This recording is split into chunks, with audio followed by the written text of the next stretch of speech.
Assalamualaikum warahmatullahi wabarakatuh.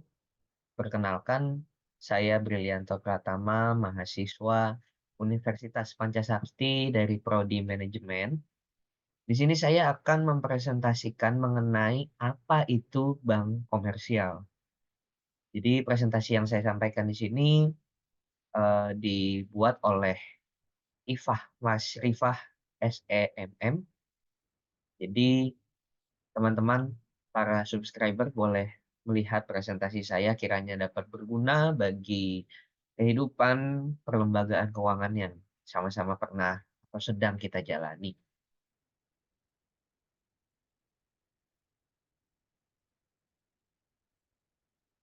Sistem keuangan Indonesia.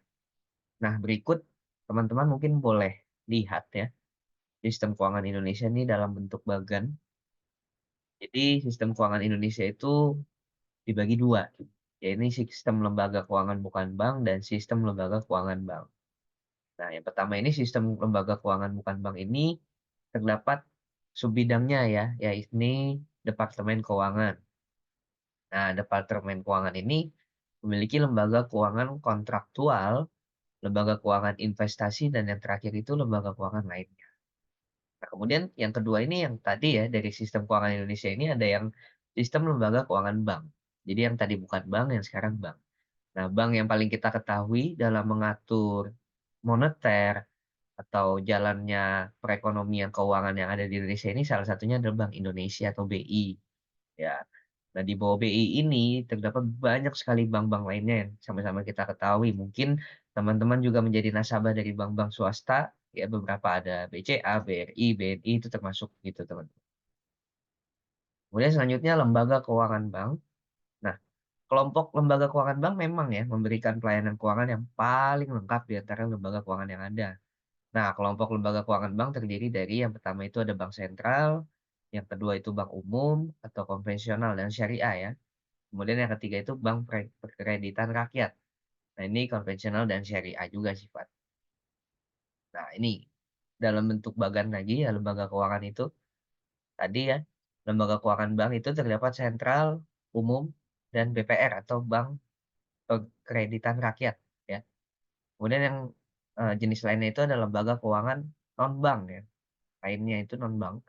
Nah, itu terdapat banyak sekali unsur-unsurnya. Ada pasar modal, pasar uang dan falas, koperasi simpan pinjam, pegadaian, leasing, asuransi, anjak piutang, modal ventura, dan dana pensiun. Itu semuanya itu termasuk dalam lembaga keuangan non-bank. Nah, ini definisi bank sentral. Nah, jadi bank sentral di Indonesia itu dilaksanakan oleh BI, ya, Bank Indonesia, yang semula itu memegang fungsi bank sirkulasi serta bank to bank atau leader lender of the last resort. Nah, biasanya pelayanan yang diberikan oleh Bank Indonesia lebih banyak ya kepada pihak pemerintah dan dunia perbankan. Nah, namun sekarang sesuai dengan tugas yang tercantum dalam Undang-Undang RI Nomor 23 Tahun 1999.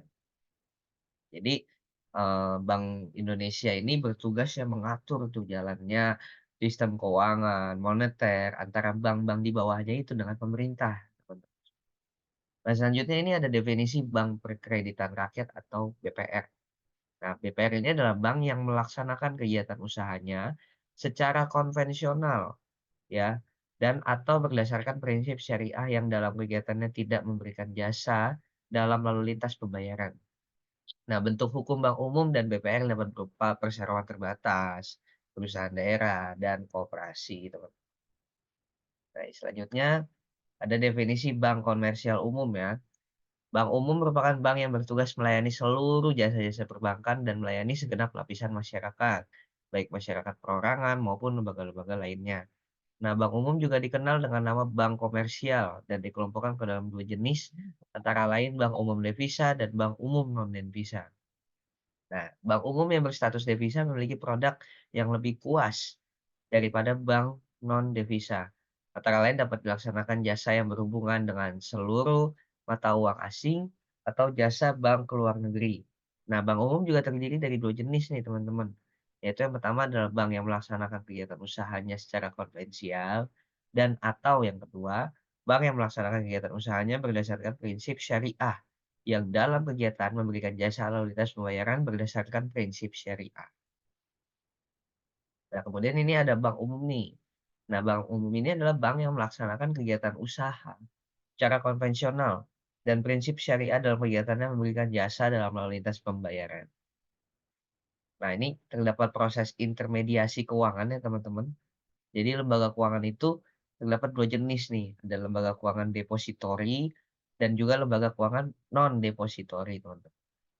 Nah, untuk lembaga keuangan depository ini terdapat bank umum, BPR, bank bagi hasil, bank swasta nasional, serta bank asing.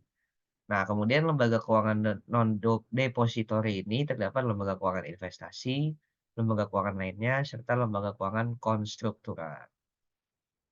Nah, ini dalam bentuk bagan juga ya, teman-teman, lembaga intermediasi ya. Jadi terdapat hubungan atau sekuritas primer ya dan juga kredit ya dari unit defisit maupun lembaga keuangan gitu, teman-teman. Nah, jadi unit defisit ini atau disebut dengan borrowers, nah ini terdapat rumah tangga, sektor bisnis, kemudian juga pemerintah. Nah, kebutuhan peminjamnya ini terdapat banyak-banyak bagian ya, teman-teman. Ada jangka waktu, tingkat suku bunga, serta jumlahnya. Nah, dalam lembaga keuangan ini, yang bank ini kita sama-sama tahu ya, teman-teman, bahwa terdapat Bank Indonesia, bank-bank umum, bank perkreditan rakyat, bank bagi hasil, bank swasta nasional, serta bank asing. Nah, kemudian ada juga dalam bentuk leasing, anjak piutang, modal ventura, pembiayaan konsumen, kartu kredit, pegadaian, dana pensiun, asuransi, pasar uang, pasar modal, serta bursa berjangka dan lain-lain.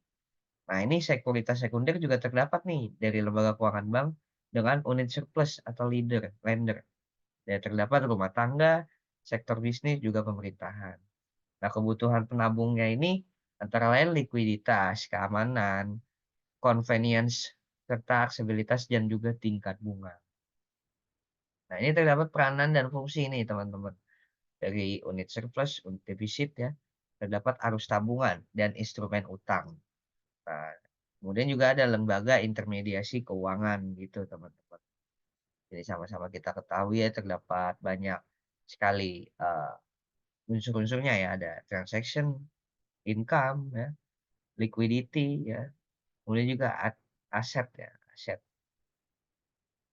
Nah, selanjutnya ada fungsi pokok nih, teman-teman, dari lembaga keuangan ini ya, ini menyediakan mekanisme dan alat pembayaran, menghimpun dana dan menyalurkan masyarakat, menyediakan jasa-jasa pengelolaan jasa, serta menyediakan fasilitas untuk perdagangan internasional, dan selanjutnya menyediakan pelayanan penyimpanan barang berharga, dan yang terakhir ya ini menawarkan jasa keuangan lain. Nah, ini terdapat usaha dan aktivitasnya ya, teman-teman, sama-sama kita lihat bersama di sini.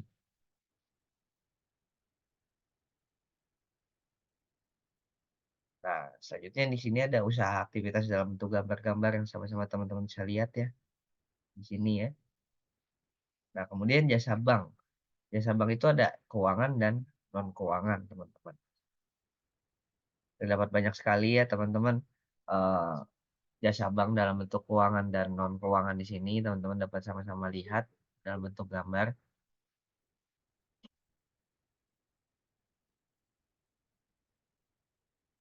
Ya, sekian mungkin presentasi yang dapat saya sampaikan, teman-teman. Kurang lebihnya, apabila ada pertanyaan yang ingin teman-teman sampaikan, dapat menulis di kolom komentar. Ya, saya juga mohon kepada para subscriber untuk mensubscribe video ini. Kiranya dapat bermanfaat untuk teman-teman penonton semua. Kurang lebihnya mohon dimaafkan ya. Wassalamualaikum warahmatullahi wabarakatuh.